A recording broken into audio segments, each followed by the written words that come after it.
지금 전 세계가 난리가 났습니다. 세계 외교계와 학계의 정점이라 불리는 유엔기술혁신 교수가 세계 디지털 사회 리더십 포럼 도중 갑자기 한국은 디지털 정책의 새로운 패러다임이다라는 폭탄 선언을 해버린 건데요. 현장에서 해당 교수의 발언을 들은 중국 대표단은 처음엔 말도 안 되는 소리라며 비웃었지만 불과 3분이 지나자 당황한 표정을 감추지 못한 채 노트북을 거칠게 닫고 회의장을 급히 빠져나갔다고 합니다. 지금부터 한국의 역습이 시작됩니다. 저는 엘레노어 벨 유엔기술혁신부 사무차장입니다. 굳이 학력이나 경력을 늘어놓지 않아도 많은 분들이 아시겠지만 영국 디지털 전략 장관을 지냈습니다. 몇 주 전 베이징에서 열린 세계 디지털 사회 리더십 포럼은 제 인생의 전환점이 됐습니다. 베이징 국제 컨벤션 센터의 웅장한 홀에 각국 대표들이 모여 있었습니다. 고급 정장을 입은 장샤오민 중국 과학부 장관이 단상에 올라 중국의 디지털 통합 시스템에 대해 자랑하고 있었죠. 그의 목소리는 자신감으로 가득 차 있었습니다. 우리는 14억 인구를 위한 통합 디지털 시스템을 성공적으로 구현했습니다. 이것은 역사상 가장 큰 규모의 시민관리 시스템이죠. 장샤오민은 잠시 청중을 훑어보더니 의미심장한 미소를 지었습니다. 그리고 이어지는 그의 말에 저는 불편함을 느꼈습니다. 물론 한국 같은 작은 나라들도 자체 시스템을 개발하고 있지만 그건 단지 작은 실험에 불과합니다. 어떤 의미에서는 귀엽다고 할까요? 회의장에 낮은 웃음소리가 퍼졌습니다. 하지만 저는 웃지 않았어요. 무례하다고 느꼈거든요. 문득 한국 대표석을 살펴봤습니다. 비어 있었습니다. 국제 디지털 정책을 논의하는 중요한 자리에 한국 대표가 없다니 이상했죠. 옆자리에 독일 대표가 귓속말로 했습니다. 한국은 항상 이런 회의에 참석하는데 오늘은 왜 안 왔을까요? 저도 고개를 갸웃했습니다. 유독 한국만 자리가 비어 있었습니다. 연단에서는 장샤오민이 계속해서 중국의 성과를 나열하고 있었습니다. 대형 스크린에는 중국 전역의 디지털 시스템 네트워크를 보여주는 화려한 그래픽이 펼쳐졌습니다. 기술적으로는 놀라운 성과였지만 왠지 모르게 냉랭한 느낌이 들었습니다. 바로 그때였습니다. 청중석 뒤쪽에서 한 사람이 조용히 일어났습니다. 평범한 정장을 입은 40대 초반의 동양인 남성이었어요. 그는 손을 들고 통역기를 귀에 댄 채 방청객 마이크를 향해 걸어갔습니다. 마이크 앞에 선 그는 담담하게 말했습니다. 3분만 말할 시간을 주시겠습니까? 저는 공식 대표는 아니지만 한국에서 온 기술자입니다. 김승우라고 합니다.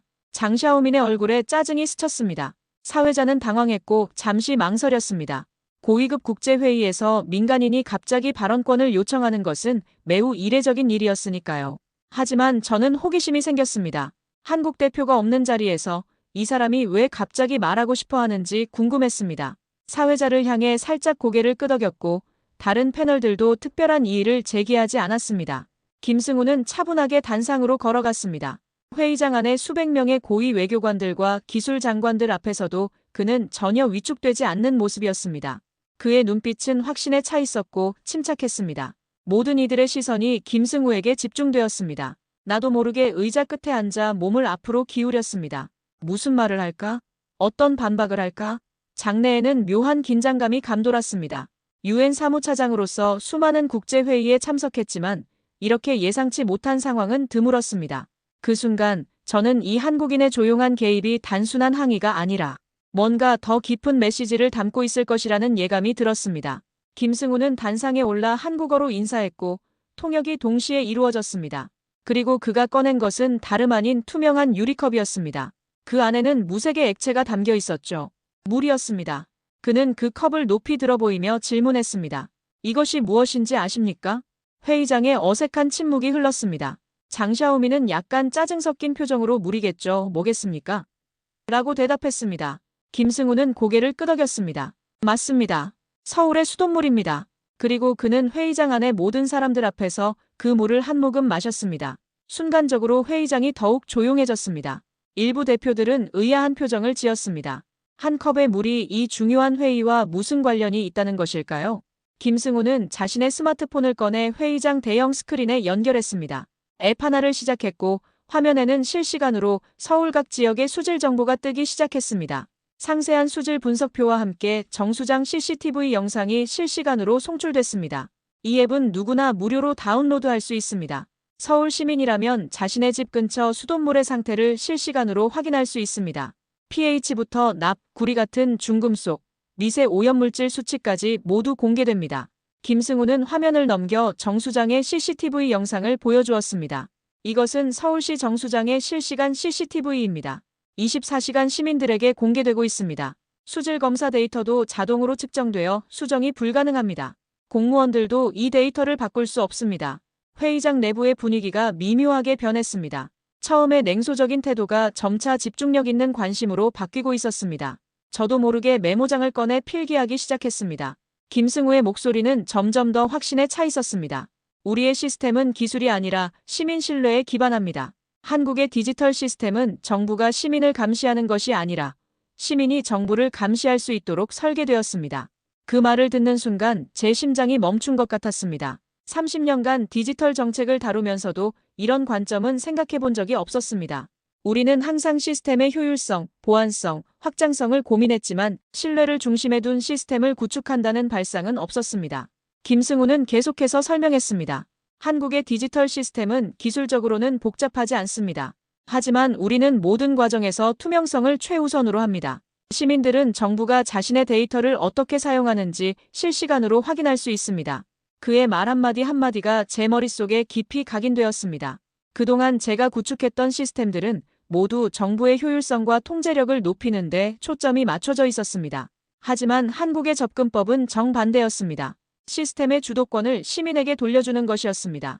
우리는 물속에 무엇이 들어있는지 시민들에게 알려줍니다. 그리고 시민들은 그 물을 마십니다. 이것이 한국 디지털 시스템의 핵심입니다. 투명성이 신뢰를 만들고 신뢰가 효율성을 만들어냅니다. 회의장 안의 모든 사람들이 김승우의 말에 귀를 기울이고 있었습니다. 심지어 처음에 한국 시스템을 비웃었던 장샤오민조차 진지한 표정으로 듣고 있었습니다. 저는 그 순간 깨달았습니다. 우리가 디지털 시스템을 구축할 때 놓치고 있던 것이 바로 이것이었습니다. 기술이 아니라 신뢰, 통제가 아니라 투명성이었습니다. 한 잔의 서울 수돗물이 제 30년 디지털 정책 철학을 완전히 뒤흔들어 놓았습니다. 김승우는 화면을 다시 전환했습니다. 이번에는 3개의 다른 앱이 나타났습니다. 첫 번째는 빨간색 아이콘의 응급상황 앱, 두 번째는 분홍색의 여성 안심 앱, 세 번째는 파란색의 치매 환자 추적 앱이었습니다. 이것들은 한국에서 가장 많이 사용되는 공공서비스 앱들입니다. 그는 먼저 응급상황 앱을 실행했습니다. 간단한 인터페이스와 큰 버튼이 눈에 띄었습니다. 이 앱은 응급상황 시 사용자의 위치를 자동으로 119에 전송합니다. 그뿐만 아니라 사용자의 혈액형, 알레르기, 지병 정보도 함께 전송됩니다. 이 정보는 평소에는 어떤 공무원도 볼 수 없지만 응급 상황에서만 활성화됩니다. 김승우는 다음으로 여성 안심 앱을 보여주었습니다. 이 앱은 늦은 밤 귀가하는 여성들을 위한 앱입니다. 사용자가 목적지를 입력하면 경찰의 순찰 경로가 자동으로 조정되어 그 주변을 지나게 됩니다. 또한 이동 중에 앱을 놓치면 자동으로 경찰에 알림이 갑니다. 마지막으로 그는 치매 환자 추적 앱을 소개했습니다. 치매 환자가 집을 나가면 가족들에게 알림이 가고 인근 경찰서와 주민센터에도 자동으로 정보가 전송됩니다. 환자의 사진과 특징, 자주 가는 장소 정보가 함께 제공되죠. 그의 설명을 들으면서 저는 깊은 인상을 받았습니다. 이런 시스템들은 기술적으로는 복잡하지 않았지만 그 접근 방식이 근본적으로 달랐습니다. 제가 알던 대부분의 디지털 시스템은 국가의 효율성을 위해 설계되었습니다. 하지만 한국의 시스템은 철저히 시민의 필요를 중심에 두고 있었습니다. 김승우는 잠시 회의장을 둘러보더니 한마디를 덧붙였습니다. 한국의 디지털 시스템은 국민에게 명령하지 않습니다. 시스템이 시민을 위해 존재하지 시민이 시스템을 위해 존재하는 것이 아닙니다. 그 말이 회의장에 깊은 정적을 가져왔습니다. 누구도 말을 잇지 못했습니다. 저는 그의 말을 곰곰이 생각했습니다. 제가 수십 년간 개발해온 시스템들은 어땠을까요? 과연 시민을 위한 것이었을까요? 아니면 시스템을 위한 것이었을까요? 장샤오민이 마이크를 잡았습니다. 좋은 발표였습니다. 하지만 그런 접근법은 5천만 인구의 나라에서나 가능한 일입니다. 14억 인구를 가진 중국에서는 중앙 통제가 필수적입니다. 김승우는 미소 지었습니다. 그의 미소에는 자신감이 넘쳤습니다. 인구 규모는 핵심이 아닙니다. 우리의 시스템은 확장 가능합니다. 중요한 것은 설계 철학입니다. 우리는 시작부터 시민 먼저라는 원칙을 세웠습니다. 회의가 종료된 후 저는 서둘러 김승우에게 다가갔습니다. 그의 발표는 짧았지만 제게는 큰 충격이었습니다. 30년간 세계 최고의 디지털 정책을 연구하고 개발해왔다고 자부했던 저에게 한국의 접근법은 완전히 새로운 패러다임이었습니다. 김 씨, 정말 인상적인 발표였습니다. 한국의 시스템에 대해 더 자세히 알고 싶습니다. 혹시 유엔팀이 한국을 방문해 이런 시스템들을 직접 볼 수 있을까요? 김승우는 웃으며 고개를 끄덕였습니다. 언제든지 환영합니다. 우리는 한국의 경험을 공유할 준비가 되어 있습니다. 그날 저녁 밤늦게까지 한국의 디지털 시스템에 대해 조사했습니다. 김승우가 보여준 앱들을 하나하나 찾아보았고 한국 정부의 디지털 전환 정책 문서들을 읽어보았습니다. 제가 본 것들은 단순한 기술이 아니라 완전히 다른 사회적 계약이었습니다. 다음 날 아침 저는 유엔 본부에 한국 방문 계획을 긴급히 요청했습니다. 이것은 단순한 벤치마킹이 아니라 우리의 디지털 정책, 철학 자체를 재검토하는 계기가 될 것이라고 확신했습니다. 다음 날 포럼의 질의응답 시간에 장 샤오미는 다시 한번 한국의 접근 방식에 의문을 제기했습니다. 그의 목소리에는 여전히 비웃음이 깔려 있었습니다. 한국의 시스템은 분명 흥미롭습니다. 하지만 그런 접근법은 소규모 인구를 가진 나라에서나 가능한 일입니다. 인구가 많은 국가에서는 현실적으로 불가능하죠. 이론보다는 현실을 봐야 합니다. 김승우는 청중석에서 다시 일어났습니다. 이번에는 사회자가 바로 김승우에게 발언권을 주었습니다. 전날의 짧은 발표가 회의장에 큰 인상을 남겼기 때문이었습니다. 김승우는 천천히 단상으로 걸어올라 마이크 앞에 섰습니다. 그의 표정은 평온했지만 눈빛에는 강한 결연함이 보였습니다. 장 장관님, 인구 규모를 이유로 든다면 그것은 결국 먼저 포기한 것은 당신들 국가라는 의미가 아닐까요? 회의장에 숨죽인 침묵이 흘렀습니다. 김승우의 직설적인 반박에 장 샤오민의 얼굴이 굳어졌습니다. 우리는 5천만 명이든 14억 명이든 모든 시민이 동등한 권리를 가져야 한다고 믿습니다. 시스템의 설계는 규모의 문제가 아니라 철학의 문제입니다. 어떤 원칙을 먼저 세우느냐에 따라 결과는 완전히 달라집니다. 김승우는 대형 스크린에 한국 디지털 시스템의 아키텍처 다이어그램을 띄웠습니다. 복잡해 보이는 다이어그램이었지만 그 중심에는 시민이라는 단어가 크게 표시되어 있었습니다. 보시다시피 우리 시스템의 중심에는 항상 시민이 있습니다. 모든 데이터 흐름, 모든 접근 권한, 모든 기능이 이 원칙에 따라 설계됩니다. 이것은 기술적 문제가 아니라 가치관의 문제입니다. 저는 그의 말에 깊이 공감했습니다. 30년간 디지털 정책을 다루면서 저는 항상 기술적 효율성과 보안을 최우선으로 생각했습니다. 하지만 김승우가 말하는 것은 그보다 더 근본적인 문제였습니다. 우리가 서비스하는 대상, 즉 시민을 시스템의 중심에 두는 것이었습니다. 김승우는 이어서 말했습니다. 규모가 커질수록 더 많은 기술적 문제가 있겠지만 그것은 해결 가능합니다. 하지만 처음부터 잘못된 원칙으로 시스템을 설계한다면 그 문제는 영원히 해결할 수 없습니다. 장 샤오미는 불편한 표정으로 자리에 앉아 있었습니다. 그의 주장이 직접적으로 도전받고 있었기 때문입니다. 회의가 끝난 후 저는 김승우에게 다시 한번 접근했습니다. 김 씨, 한국 방문 계획을 세우고 있습니다. 가능한 빨리 한국의 시스템을 직접 보고 싶습니다. 김승우는 밝게 웃었습니다. 벨 사무차장님의 방문을 환영합니다. 우리는 우리의 경험을 공유할 준비가 되어 있습니다. 다음 주에 오실 수 있으실까요? 저는 다음 주 일정표를 확인했습니다. 유엔 안전보장이사회 회의와 파리에서의 기후변화 컨퍼런스가 예정되어 있었습니다. 두 회의 모두 중요했지만 저는 결정을 내렸습니다. 다음 주 방문하겠습니다. 다른 일정은 조정할 수 있습니다. 제 비서는 놀란 표정이었습니다. 유엔 사무차장이 예정된 중요 회의를 취소하고 갑작스럽게 일정을 변경하는 것은 매우 이례적인 일이었으니까요. 하지만 저는 확신했습니다. 한국의 디지털 시스템은 제가 지금 가장 우선적으로 알아야 할 것이었습니다. 그날 저녁 베이징 호텔방에서 저는 다시 한번 한국의 디지털 시스템에 대한 자료를 검토했습니다. 그리고 메모장에 한 문장을 적었습니다. 시스템이 시민을 위해 존재하지, 시민이 시스템을 위해 존재하는 것이 아니다. 이 단순한 문장이 제 30년 경력의 패러다임을 뒤흔들었습니다. 다음 주 한국 방문이 기다려졌습니다. 한국이라는 작은 나라가 가진 큰 원칙이 어떻게 구현되는지 직접 보고 싶었습니다.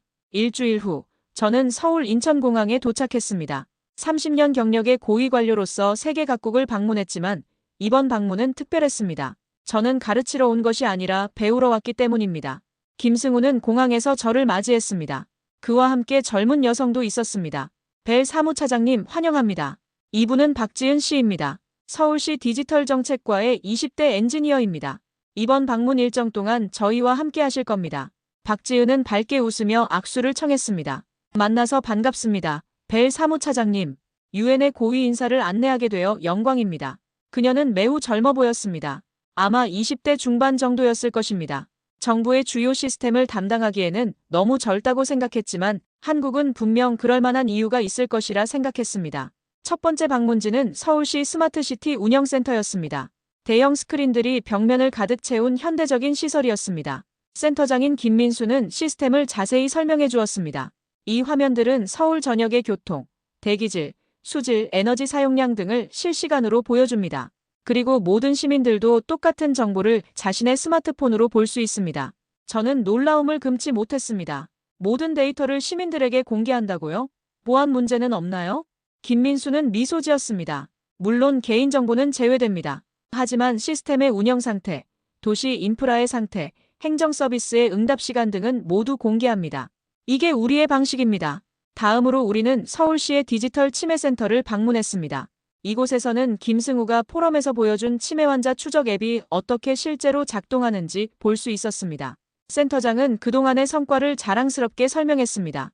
이 시스템이 도입된 이후 실종 치매 환자의 발견 시간이 평균 8시간에서 1.5시간으로 단축되었습니다. 더 중요한 것은 가족들의 안심입니다. 다음 날, 우리는 부산으로 이동했습니다. 부산의 스마트 지하철 시스템은 특히 인상적이었습니다. 역마다 설치된 센서들이 승객의 흐름을 실시간으로 분석하고 열차 운행 간격을 자동으로 조정했습니다. 부산교통정보센터의 이한결 팀장은 자랑스럽게 시스템을 설명했습니다. 저희는 인공지능을 활용해 승객 수요를 예측합니다. 하지만 최종 결정은 항상 시민들이 내립니다. 시민들은 앱을 통해 열차 배차 간격에 대한 의견을 실시간으로 제출할 수 있고 이 피드백은 시스템에 즉시 반영됩니다. 시민들의 의견을 그렇게 빠르게 반영한다고요? 저는 믿기지 않았습니다. 제가 아는 대부분의 교통 시스템은 승객의 피드백을 수집하는 데만 몇 주가 걸립니다. 이한결은 웃으며 대답했습니다. 우리는 시민을 단순한 이용자가 아니라 시스템의 공동 설계자로 봅니다. 그들의 의견은 즉시 반영되어야 합니다. 그날 오후, 우리는 부산의 스마트 해양 환경 모니터링 센터를 방문했습니다. 이곳에서는 연안의 수질과 해양 생태계를 실시간으로 모니터링하고 있었습니다. 놀라운 점은 이 데이터가 어부들과 지역 주민들에게 실시간으로 공유된다는 것이었습니다. 어부들은 이 앱을 통해 어디가 오염되었는지, 어디에 물고기가 많은지 알 수 있습니다. 또한 자신들이 수집한 데이터를 시스템에 업로드할 수도 있습니다. 어부들은 더 이상 정부가 제공하는 정보의 수동적인 소비자가 아니라 해양 데이터의 공동 생산자입니다. 세 번째 날, 우리는 다시 서울로 돌아와 시민 참여형 예산 시스템을 살펴보았습니다. 시민들이 직접 지방 예산의 일부를 어디에 사용할지 투표하고 결정하는 시스템이었습니다. 가장 놀라운 점은 모든 예산 집행 과정이 실시간으로 공개된다는 것이었습니다. 시민들은 자신의 세금이 어디에 쓰이는지 알 권리가 있습니다. 우리는 모든 계약과 지출을 실시간으로 공개합니다. 시민들은 의심스러운 지출을 발견하면 즉시 이의를 제기할 수 있습니다. 그날 저녁, 우리는 신촌의 작은 식당에서 저녁 식사를 했습니다. 식사 중에 박지은이 말했습니다. 사실 저희가 하는 일은 기술적으로 그렇게 복잡하지 않습니다. 저희는 국민을 고객처럼 생각합니다. 고객이 원하는 것을 제공하고 고객이 필요로 하는 것을 미리 예측하려고 노력하는 것뿐입니다. 그 단순한 말이 제 마음을 울렸습니다. 국민을 고객처럼 생각한다는 발상은 제가 30년간 공무원 생활을 하면서 한 번도 들어보지 못한 것이었습니다. 그리고 이 말이 20대의 젊은 엔지니어의 입에서 자연스럽게 나온다는 것이 더욱 놀라웠습니다. 어떻게 그런 마인드를 가지게 되었나요? 이런 관점을 어디서 배웠나요? 저는 호기심에 물었습니다. 박지은은 잠시 생각하더니 대답했습니다. 특별히 누가 가르쳐준 것은 아닙니다. 저희 팀은 모두 이렇게 생각해요. 디지털 시스템은 결국 사람을 위한 것이니까요. 기술이 사람을 위해 존재하는 것이지 사람이 기술을 위해 존재하는 것이 아니잖아요. 식사를 마치고 호텔로 돌아와 그날의 경험을 정리했습니다. 한국의 디지털 시스템은 기술적으로는 특별히 혁신적이지 않았습니다. 오히려 몇몇 측면에서는 중국이나 미국의 시스템보다 덜 세련되어 보였습니다. 하지만 그 철학과 접근 방식은 완전히 달랐습니다. 저는 제 자신이 더 이상 정책가의 눈으로 보고 있지 않다는 것을 깨달았습니다. 제 눈빛은 학생의 눈빛이었습니다. 58세의 유엔 사무차장이 20대 한국 엔지니어에게서 정책의 미래를 배우고 있었던 것입니다. 다음 날 아침, 마지막 일정으로 서울시 디지털 정책과를 방문했습니다. 회의실에서 저는 스마트 시스템 개발팀과 대화를 나눴습니다. 놀랍게도 팀원 대부분이 20에서 30대였습니다. 여러분의 시스템이 어떻게 이렇게 시민 중심적으로 설계될 수 있었는지 궁금합니다. 보통 정부 시스템은 관료주의적 필요에 맞춰 설계되기 마련인데요. 팀장인 정우진은 미소 지었습니다. 사실 우리는 작은 나라입니다. 자원도 부족합니다. 그래서 우리는 다른 방식으로 생각해야 했습니다. 우리의 힘은 기술이 아니라 상상력에서 나옵니다. 우리는 항상 묻습니다. 어떻게 하면 더 적은 자원으로 시민들에게 더 나은 서비스를 제공할 수 있을까? 그의 말은 제게 깊은 인상을 남겼습니다. 한국의 시스템은 규모나 자금력의 산물이 아니었습니다. 그것은 상상력과 시민 중심 철학의 산물이었습니다. 이번 방문은 제 경력에서 가장 값진 경험 중 하나였습니다. 한국의 접근 방식은 전 세계가 배워야 할 것이라고 생각했습니다. 비행기를 타기 전 저는 서울 수돗물 한 병을 선물 받았습니다. 그것은 단순한 물이 아니라 한국의 디지털 철학을 상징하는 것이었습니다. 투명성, 신뢰, 시민 중심의 가치가 담긴 물이었습니다. 서울 방문 한 달 후 뉴욕 유엔 본부에서 세계 디지털 민주주의 포럼이 개최되었습니다. 이 포럼에는 전 세계 100여 개국의 디지털 정책 관계자들이 참석했습니다. 물론 장샤오민도 중국 대표로 참석했습니다. 제가 기조 연설자로 소개되었을 때 회의장은 기대감으로 가득 찼습니다. 사람들은 유엔 기술혁신부 사무차장이 어떤 새로운 정책이나 기술 트렌드를 발표할지 궁금해했을 것입니다. 단상에 올라 마이크 앞에 선 저는 깊게 숨을 들이마시고 프레젠테이션을 시작했습니다. 그러나 제 프레젠테이션은 모두의 예상을 벗어났습니다. 첫 슬라이드부터 마지막 슬라이드까지 모든 화면이 비어 있었기 때문입니다. 청중들 사이에서 의아한 웅성거림이 일었습니다. 일부는 기술적 오류라고 생각했을 것입니다. 하지만 저는 의도적으로 빈 슬라이드를 보여주고 있었습니다. 마지막 빈 슬라이드에서 저는 발표를 시작했습니다. 여러분, 오늘 저는 슬라이드 없이 발표하겠습니다. 왜냐하면 제가 전하고자 하는 메시지는 화려한 그래픽이나 복잡한 차트로 표현할 수 없기 때문입니다. 청중들의 시선이 저에게 고정되었습니다. 지난달 저는 한국을 방문했습니다. 30년 경력의 디지털 정책 전문가로서 저는 가르치러 갔지만 오히려 배우고 돌아왔습니다. 저는 서울에서의 경험을 하나하나 들려주었습니다. 서울의 수돗물 앱, 부산의 스마트 지하철, 시민 참여형 예산 시스템에 대한 이야기를 했습니다.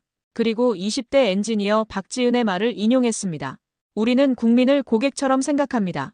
이 단순한 문장이 제 30년 공직 생활의 패러다임을 뒤흔들었습니다. 우리는 얼마나 자주 국민을 관리해야 할 대상으로 생각했습니까? 얼마나 자주? 우리는 시민을 위해 결정하는 것이 아니라 시민 대신 결정했습니까? 회의장은 완전히 조용해졌습니다. 모든 사람들이 집중하고 있었습니다. 한국의 접근법은 혁명적입니다. 그들은 정부와 시민 간의 관계를 재정의했습니다. 그들의 시스템에서 정부는 더 이상 통제자가 아니라 서비스 제공자입니다. 시민은 수동적인 소비자가 아니라 적극적인 참여자입니다. 저는 호텔에서 가져온 서울 수돗물 병을 들어보였습니다. 이것은 단순한 물이 아닙니다. 이것은 철학입니다. 정부가 시민을 신뢰하고 시민이 정부를 신뢰할 때 무엇이 가능한지 보여주는 상징입니다. 연설의 마지막에 저는 마지막 슬라이드를 보여주었습니다. 여전히 비어있는 슬라이드였지만 이번에는 한 문장이 천천히 나타났습니다. 침묵하는 나라가 세상을 바꿨다. 대한민국. 그 순간 회의장에서는 자발적인 박수가 터져나왔습니다. 사람들은 일어나 기립박수를 보냈습니다. 심지어 처음에 한국 시스템을 조롱했던 장샤오민조차 천천히 일어나 박수를 쳤습니다. 그의 표정에서는 더 이상 조롱의 기색이 보이지 않았습니다. 대신 깊은 생각에 잠긴 듯한 표정이었습니다. 연설 후 많은 대표들이 저에게 다가와 한국의 시스템에 대해 더 알고 싶다고 했습니다.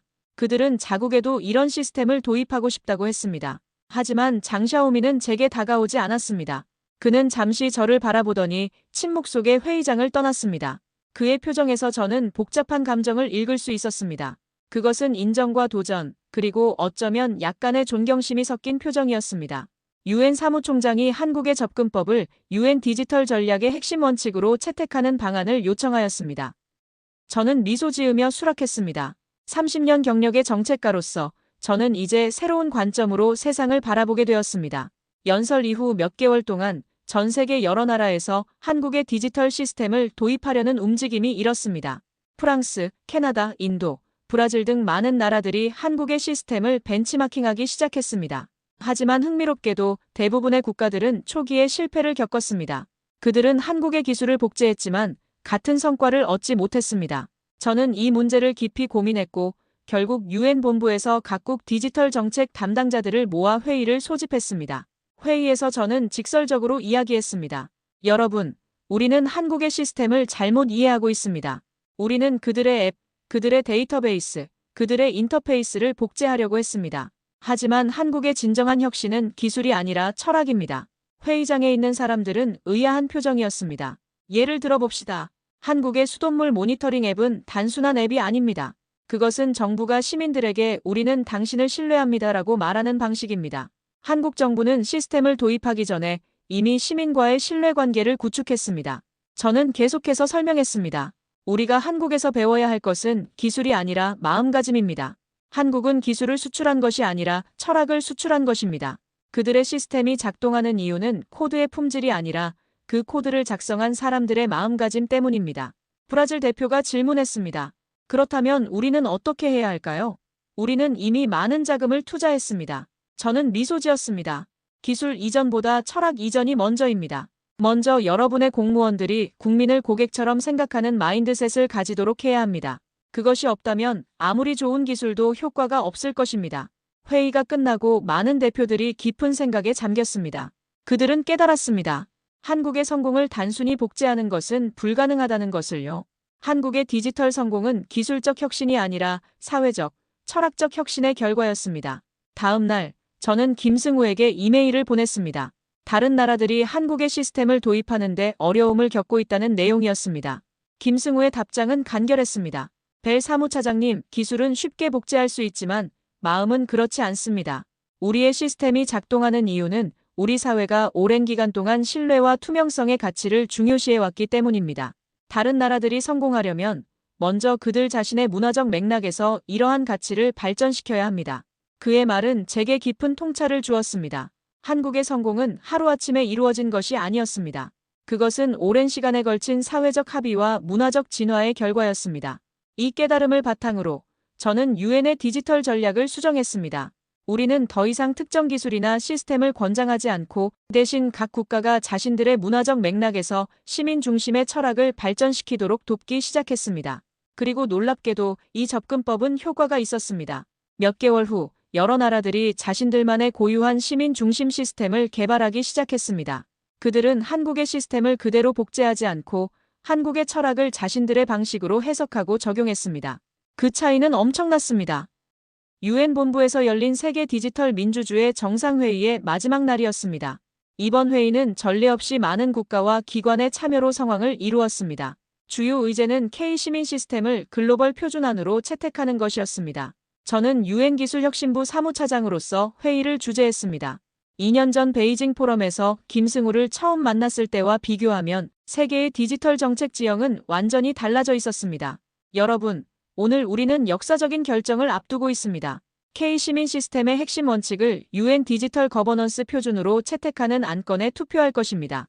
회의장에는 각국의 대표들이 진지한 표정으로 앉아 있었습니다. 장샤오민도 중국 대표로 참석했습니다. 그의 표정은 2년 전과 달리 무게감이 느껴졌습니다. 투표가 진행되기 전 저는 마지막 발언을 했습니다. 투표를 시작하기 전 저는 개인적인 이야기를 나누고 싶습니다. 저는 가방에서 서울 수돗물 사진을 꺼냈습니다. 이제는 낡고 바랜 사진이었지만 그 의미는 더욱 깊어져 있었습니다. 2년 전 저는 한 잔의 물을 통해 디지털 정책의 새로운 패러다임을 발견했습니다. 그때 저는 깨달았습니다. 우리가 추구해야 할 것은 더 강력한 시스템이 아니라 더 신뢰받는 시스템이라는 것을요. 회의장은 조용했습니다. 모든 사람들이 집중하고 있었습니다. 한국은 외형적으로는 작은 나라입니다. 많은 사람들이 그들을 과소평가했습니다. 저도 그랬습니다. 하지만 그들은 세계의 중요한 교훈을 가르쳐 주었습니다. 기술은 통제의 도구가 아니라 신뢰의 도구가 될 수 있다는 것을요.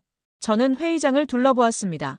한국 대표석에는 김승우와 박지은을 포함한 작은 대표단이 앉아 있었습니다. 그들은 조용히 미소 짓고 있었습니다. 우리는 오랫동안 큰 나라들을 쫓아왔습니다. 큰 시스템, 큰 데이터, 큰 통제력을 가진 나라들을요. 하지만 그 과정에서 우리는 위대한 나라를 만났습니다. 코리아. 제 말이 끝나자 회의장에서는 자발적인 박수가 터져나왔습니다. 장샤오민도 천천히 일어나 박수를 쳤습니다. 그리고 그는 마이크를 요청했습니다. 저는 2년 전 한국의 시스템을 과소평가했습니다. 그것은 제 실수였습니다. 우리는 이제 한국에게서 배우고 있습니다. 중국도 이 표준안을 지지합니다. 투표 결과는 만장일치였습니다. K-시민 시스템의 핵심 원칙이 유엔 디지털 거버넌스 표준으로 채택되었습니다.